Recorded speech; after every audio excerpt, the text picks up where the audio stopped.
moi, quand j'écoute nos amis, est passionnant parce que on voit bien qu'un département comme, comme le nôtre, avec la nécessité du développement des transports de voyageurs, la nécessité de bien utiliser nos fleuves et le port autonome et le port de Bonneuil, pas encore autonome, et le port de Bonneuil, montre bien les potentialités du département en la matière. Vous voyez, moi, nous avons fait une visite qui a été qui a été drivée par le directeur ici présent. Moi, en tant que maire, j'ai appris des choses que j'ignorais complètement. Par exemple, les notions de cabotage que vous avez données. Il y a des entreprises maintenant, je crois que c'est Merlin, voilà, le roi Merlin et pas Merlin Gérard, le roi Merlin qui livre carrément dans les communes. Bah, écoutez, voilà une chose intéressante pour nous. Au lieu d'avoir une grande plateforme qui vienne obstruer, qui vienne, je dirais, comment dire, occuper les quais de Seine. Alors, vous avez évoqué les grands immeubles, la toile ondulée, c'est pas très beau en face d'un immeuble, etc. Parce que nous sommes déjà en bord de Seine. Et il y a une volonté architecturale, une volonté de revenir vers la Seine de toutes nos villes, ou vers la Marne. Et donc ce genre de choses apporte un regard dans le cadre du développement durable, parce que le retour vers la Seine, c'est ça en définitive.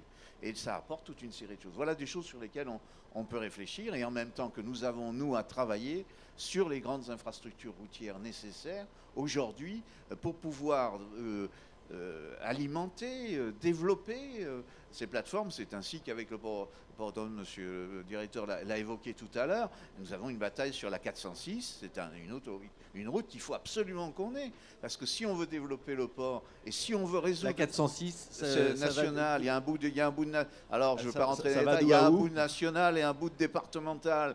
Alors, l'État... Je ne veux pas rentrer dans les détails aujourd'hui, on n'est pas là pour ça. Mais notre bataille commune, c'est ça. Pourquoi? Parce que ça permettrait de mieux s'approcher du port et de mieux diffuser et de mieux répondre à ces questions-là. On a visité avant-hier Valenton, il y a quelque chose d'extraordinaire. On a parlé des conteneurs. On a là une démarche d'emploi, de containerisation qui est tout à fait intéressante et qui peut très bien, dans des zones qui sont comme celle-là, continuer à se développer. Il y a des demandes de fret de ce point de vue-là, qui ramènent de l'étranger, etc., puisqu'on a évoqué toutes ces délocalisations. Donc voilà, ce sont toutes ces questions-là qui jaillissent pour nous.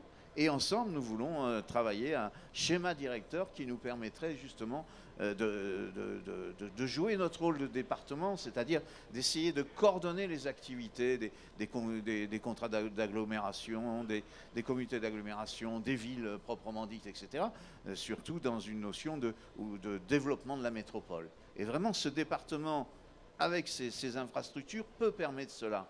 Parce qu'elles ont été menées par l'histoire, hein, comme vous le rappelez tout à l'heure, que ce soit le mine, l'aéroport, le port, etc.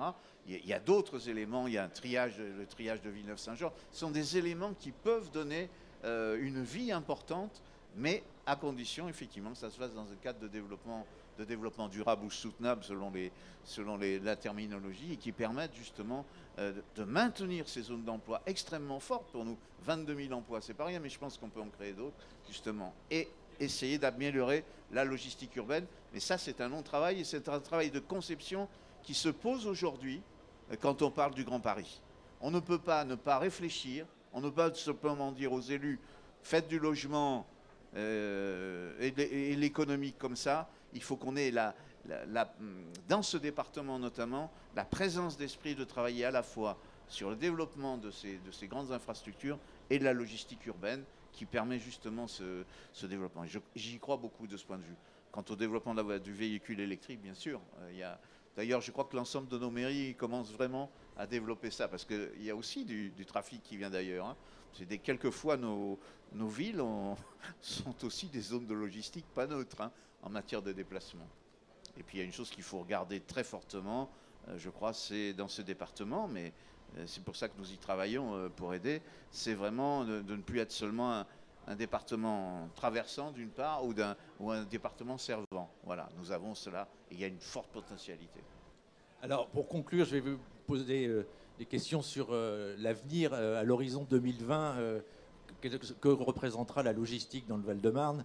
peut-être déjà sur un plan fluvial, le nombre de conteneurs, etc. Puis ensuite, on posera la question que sera la Sogaris à l'horizon 2020 et la logistique dans son ensemble.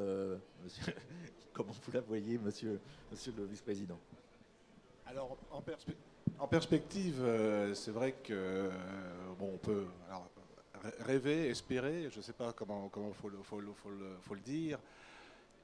Notre plateforme à Bonneuil, comme je l'ai dit tout à l'heure, est malheureusement contrainte par l'espace aujourd'hui. Donc notre enjeu, et on s'est doté d'un schéma d'aménagement et de développement durable, évidemment, c'est de pouvoir assurer, puisque c'est un des objectifs du Grenelle de l'environnement, il faut le rappeler, d'assurer beaucoup plus d'échanges et beaucoup plus de report modal sur le fleuve et éventuellement sur la voie ferrée aussi.